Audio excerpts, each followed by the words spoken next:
Hi everyone, my name is Kaitlyn from Sip and Dip Australia, and today I'm going to be walking you through this virtual Sip and Dip Learn to Paint class. Please keep in mind this video will obviously go a lot quicker than what it will take for you to paint this piece, so just pause and restart wherever you need to. So we are going to start with our background, and we're going to take our white and make a giant white spot just off center in the middle of our canvas.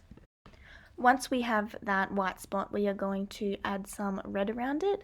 We're going to blend this red into the white so it'll turn into a really light red pinky colour. And then we are just going to keep adding red around this. The best way to blend this painting is to be working with your paintbrush in these circular motions. We don't want to be doing too many of the short brush strokes. And if you find that you're having trouble blending, just add a little bit of water to your paintbrush. So now that I have completely covered my canvas in this red, I'm going to add a little bit more white into the center and blend that out again just so it's a little bit lighter. And then I'm going to add in some white just in a couple of patches around the outside, keeping that circular motion and then blending that in as well.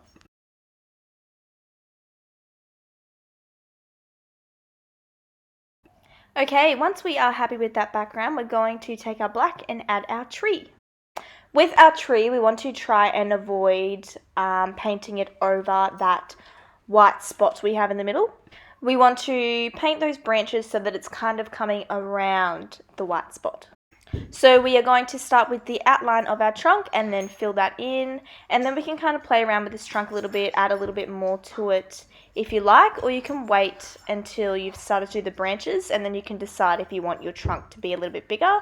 I like the bottom of my trunk in this piece to curve down and be nice and wide. And once we're happy with this trunk shape, we're going to add in our branches. So I like to start with my two outside branches first, and then I kind of work the rest in from there. You want to make sure that these branches are a little bit thicker as they're closer to the trunk, and then getting thinner as we go out.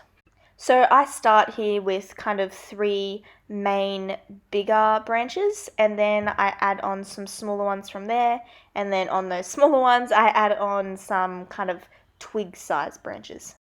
So this really is where you guys have a lot of creative range. This can look however you want it to look, and everyone's is going to look different. It might look a little bit scary to start with, just because it looks so bare, but as soon as you start adding in those paint splatters, it does bring the piece together. And once we're grooving with that tree, we're going to start our paint splatters. So you want to get plenty of paint on that brush. You don't want a giant pile of paint, but you want a nice thick layer, and then you're just going to flick your wrist towards that canvas. If you do find your paint is a little bit too thick to flick it on, just add a little bit of water onto your paintbrush first, just a small bit, and then put the paint on and then try flicking it. If you find these paint splatters are too big for your liking, you can always put some paint on your paintbrush and then use your finger to flick it. But this creates quite small paint splatters, so it really is up to what you guys like the look of. So you're just going to make your way through those colours, adding in some white, some yellow, blue, green, everything but red and black. I even go over with some of my colours again at the end, just because some of them get a little bit covered. But once you're happy with your paint splatters, you are finished. Thank you so much for joining me for today's virtual art class. Don't forget to post all of your creations on our social media. We love seeing your pieces, and I will see you guys next time. Bye!